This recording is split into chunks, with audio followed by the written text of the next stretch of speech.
नमस्ते बच्चों। आज हम व्याकरण से पाठ 1 भाषा, बोली, लिपि और व्याकरण पढ़ेंगे। इस पाठ में हम क्या क्या सीखेंगे कि भाषा किसे कहते हैं, भाषा के कितने भेद होते हैं, लिपि किसे कहते हैं। सबसे पहले हम बात करेंगे भाषा किसे कहते हैं। वे ध्वनि चिन्ह जिनके माध्यम से मनुष्य अपने भावों और विचारों को व्यक्त करता है, भाषा कहलाती है। ध्वनि चिन्ह क्या होते हैं बेटा?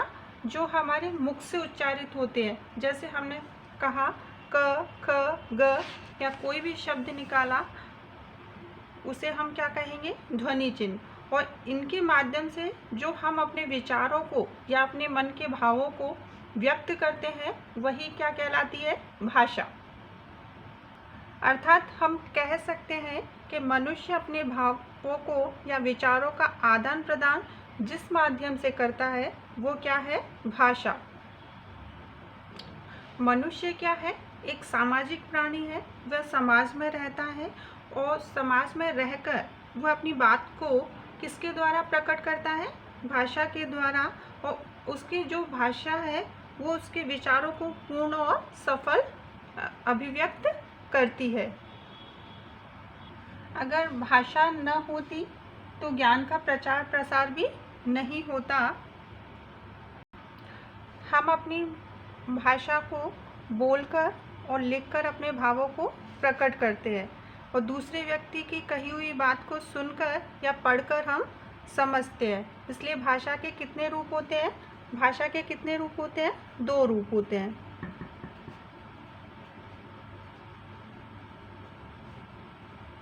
कौन कौन से? एक मौखिक भाषा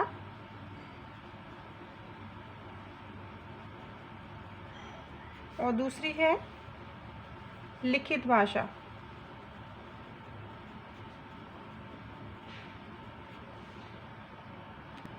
मौखिक भाषा किसे कहेंगे?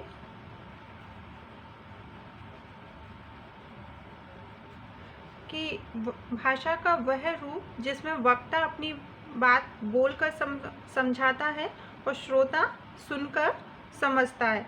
वह भाषा का कौन सा रूप होता है? भाषा मौखिक भाषा। वक्ता कौन होता है? बोलने वाला। और श्रोता कौन होता है? सुनने वाला। मौखिक भाषा भाषा का क्या होता है? मौलिक स्वरूप होता है, मूल रूप होता है। जैसे उदाहरण दे सकते हैं हम कि कोई भी संवाद है, जैसे क्या कह सकते हैं?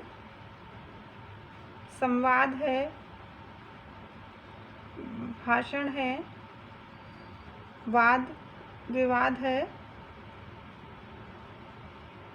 काव्य पाठ है। ये सभी किसके उदाहरण हैं? मौखिक भाषा के।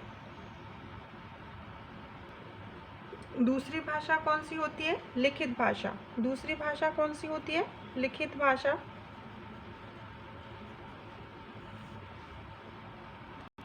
लिखित भाषा किसे कहेंगे? भाषा के जिस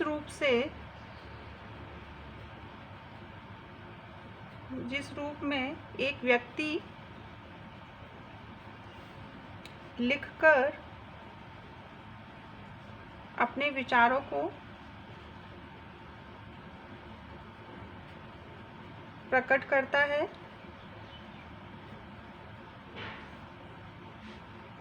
तथा दूसरा व्यक्ति पढ़कर उसके विचारों को समझता है, उसे लिखित भाषा कहते हैं। जैसे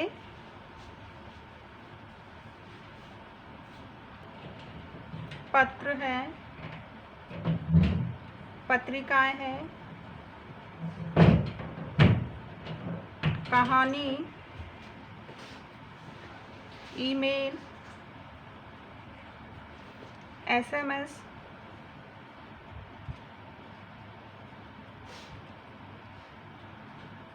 आदि। अर्थात हम कह सकते हैं कि भाषा के जिस रूप से एक व्यक्ति अपने मन के भाव लिखकर प्रकट करता है और दूसरा व्यक्ति पढ़कर उसकी बात को समझता है, वो क्या कहलाती है? लिखित भाषा। अगर आपने कोई भी बात उचित ढंग से नहीं लिखी है या उचित तरीके से नहीं लिखी है तो सामने वाला व्यक्ति उसे सही ढंग से नहीं पढ़ पाएगा, उसका सही अर्थ नहीं समझ सकेगा। तो इसलिए लिखित भाषा का क्या होना चाहिए कि वह समझ में आनी चाहिए, उसका अर्थ पढ़ने वाला ग्रहण करना चाहिए, जो पढ़ रहा है उसके अर्थ को समझ सके, तो वो क्या कहलाएगी? लिखित भाषा। जैसे हम पत्र पत्रिकाएं, कहानी, ईमेल, एसएमएस वगैरह आदि भाषा का लिखित रूप होता है। तो भाषा किसे कहेंगे? मनुष्य अपने विचारों का आदान प्रदान जिस माध्यम से करता है उसे हम क्या कहते हैं? भाषा। भाषा के दो रूप होते हैं, मौखिक भाषा, लिखित भाषा।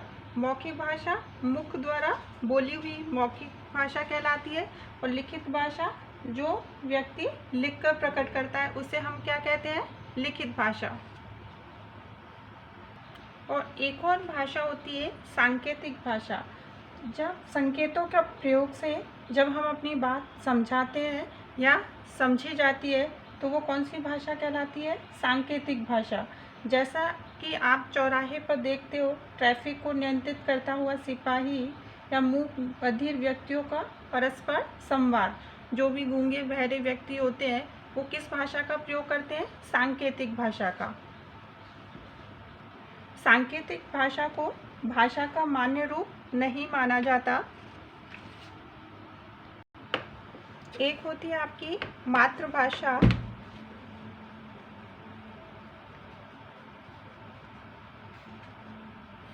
मातृभाषा किसे कहेंगे? जिस भाषा से जो भाषा बच्चा अपनी माँ और अपने परिवार से सीखता है उसे हम क्या कहते हैं? मातृभाषा। उदाहरण के लिए कह सकते हैं कि जैसे कोई बच्चा अपनी माँ से या परिवार से मराठी भाषा सीखता है क्योंकि उसके परिवार वाले या उसकी माँ की जो भाषा है वो कौन सी है? मराठी। तो बच्चा सबसे पहले क्या सीखेगा? मराठी। जैसे कोई राजस्थान में है और उसका परिवार या उसकी माँ जो राजस्थानी भाषा बोलती है तो बच्चा सबसे पहले अनुकरण के माध्यम से क्या सीखेगा? राजस्थानी भाषा। तो बच्चा जो अपने परिवार और अपने माँ से जो सबसे पहले भाषा सीखता है उसे हम क्या कहते हैं? मातृभाषा। राष्ट्रीय भाषा। राष्ट्रीय भाषा किसे कहते हैं? वह भाषा जिसका प्रयोग देश के अधिकांश लोग करते हैं राष्ट्रीय भाषा कहलाती है। संसार के सभी देश अपनी अपनी राष्ट्रीय भाषा का प्रयोग करते हैं। जैसे रूस में रूसी है, चीन में चीनी, फ्रांस में फ्रेंच, जर्मनी में जर्मन, अमेरिका इंग्लैंड में अंग्रेजी आदि। यानी जिस देश के लोग जिस भाषा का सर्वाधिक प्रयोग करते हैं वहाँ पर रहने वाले लोग जिस भाषा को अधिक बोलते हैं वह वहाँ की क्या होती है? राष्ट्रीय भाषा। और अलग अलग देशों की अलग अलग राष्ट्रीय भाषा होती है। राजभाषा।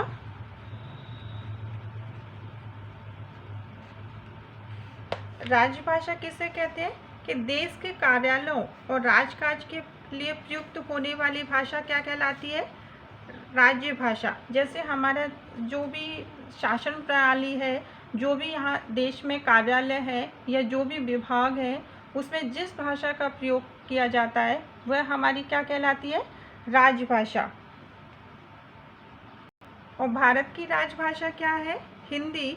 और हिंदी को संवैधानिक दर्जा कब मिला था? 14 सितंबर 1949 को। भारतीय संविधान अनुच्छेद 343 के अंतर्गत हिंदी भाषा को 14 सितंबर 1949 को राजभाषा का दर्जा मिला। इसलिए हिंदी दिवस कब मनाया जाता है? 14 सितंबर को। हिंदी दिवस कब मनाया जाता है? 14 सितंबर।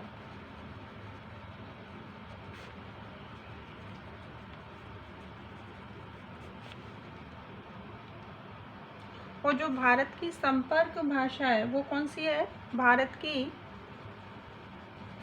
संपर्क भाषा क्या है? हिंदी। और विश्व की संपर्क भाषा क्या है?